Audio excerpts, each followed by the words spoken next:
For about 30 years, I've been using this old Delta Dado set that I have here. Never really did a good job. It always had tear out, never cut a flat bottom or anything. But, it was what I had and, what I got away with. So finally, I sold a whole bunch of stuff on Craigslist last week, including my old table saw and stuff. And I raised some money so I could buy a new set. Now, I started searching online, and I found that the Infinity Dado sets came very highly recommended for being one of the better ones in the price range.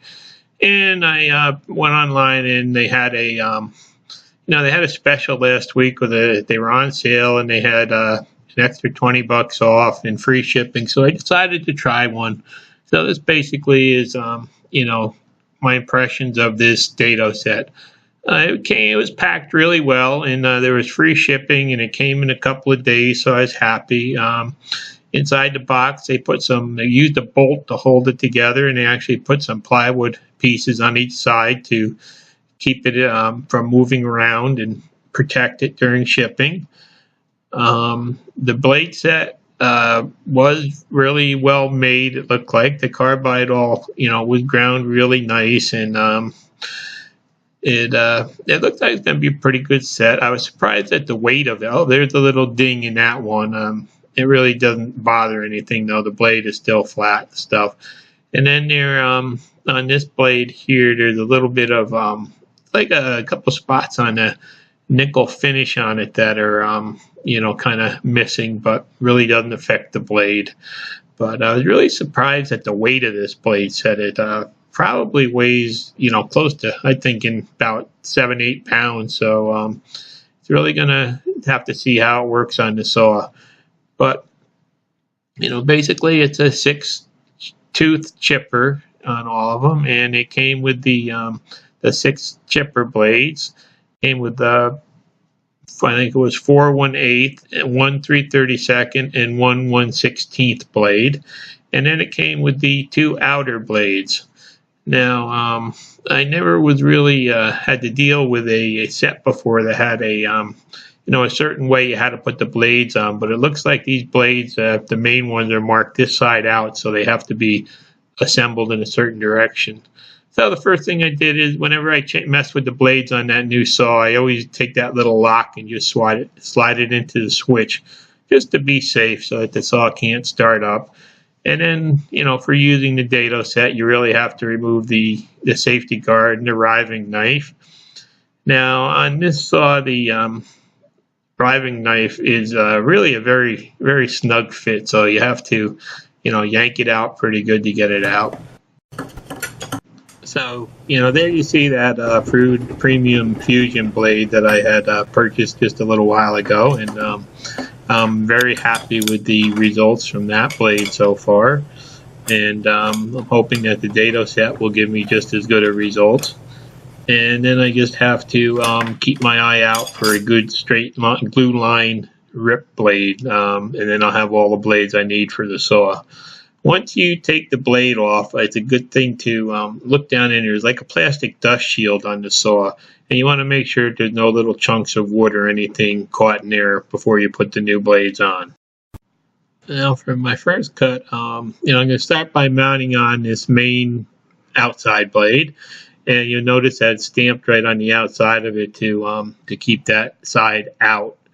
So, and then I'm going to go back and I'm going to mount 2 of the 1/8 inch chippers, and I'm also going to use 1 of the 16th inch chipper and the 32nd chipper to make my stack up for this test cut.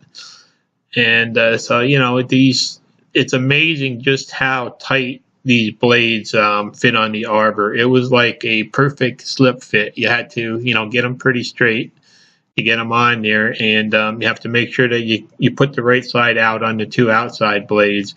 But the fit on the arbor was just so precision on these blades, it really amazed me. So you get all the blades lined up, and make sure that the teeth are a little bit staggered on those center ones so nothing's rubbing or anything. And then luckily the arbor on this saw was long enough so I could put the washer back on and then put the nut back on. And I had this Dado insert that I'm going to try here. Someday I have to make some zero clearance ones, but this is the first time trying this, so it was never properly adjusted. And that really was, a pretty easy job. They just give you a little hex wrench, and you have the little socket head screws in there, and just screw them up until everything is flush with the table. It's a real nice snug fit, and it's pretty easy to adjust everything.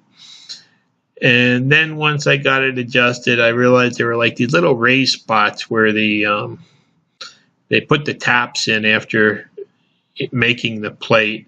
And so what I did is I just took a small upholstery tack hammer, and I went back and I just kind of tapped it down so everything was nice and flush and smooth with the surface. So then I decided to do, a couple test cuts, and this one here, the first cut, is using some 1/2-inch plywood that usually tears out pretty good and whatnot. And there's another view of the same cut. So I figured I'd give it about my toughest cut, because I never could get a good Dado in plywood with my other set.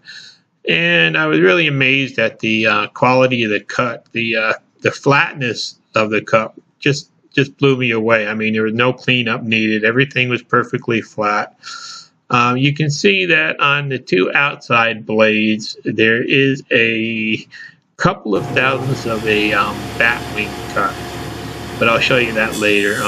So then I decided to try some cross cutting, and same piece of 1/2-inch plywood that really is prone to splintering. It's real cheap stuff that's prone to splintering and chipping out. And there it is, the cut. It was 0 splintering, 0 chipping, perfectly flat bottom, and I am just amazed at how smooth it is. And there you can see where those little bat wings are. They're probably only a couple of thousandths deep. They look a little worse than they are, but they do give you a good square corner, and so they really should never bother me.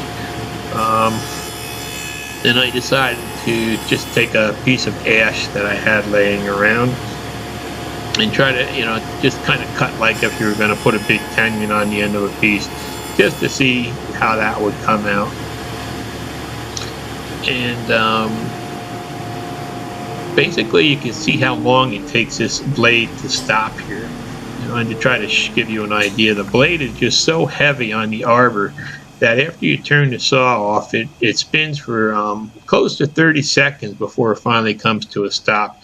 So you really do have to be a little bit careful, when you do turn it off, because it does not stop quick. And I think there's probably about 5 pounds of blade on there, and just the momentum in that blade is what's keeping everything spinning. So there's just another view of trying to take like a tenon type cut.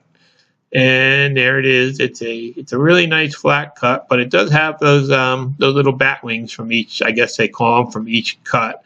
And they only, I don't think they're more than maybe about 2 or 3 thousandths deep when you really, if you went back to measure them. But they do show up on there, but they really don't bother me. So I'm just happy that it gives you a nice sharp cut on the corner. And then the last cut I tried was just putting a rabbet on that piece of ash, just to get an idea of just how it would cut, and if there'd be any tear out or anything. And pretty much as you can see there, it's a very clean cut that this blade gives. And you can see those couple bat wings going across from the other ones, but otherwise the rabbet cut is like a glass smooth cut with a perfectly flat bottom. It just really amazes me how good this set is for the price range that it's in. And someday I have to build a couple of zero clearance inserts, because there is a lot of clearance there that could have been causing tear out, but luckily it didn't. And I just have to say that seeing how it worked with these first couple of cuts, I think I'm going to be really happy with this blade set in the future.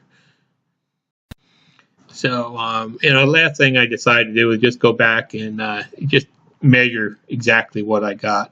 Now, if I add up the numbers of the blades that I had, I should come up with like 0.652, something like that. So I took and I got out my caliper and decided to just give a measurement just to double check the how accurate the width of the slot would be, and I came up with a 0.657.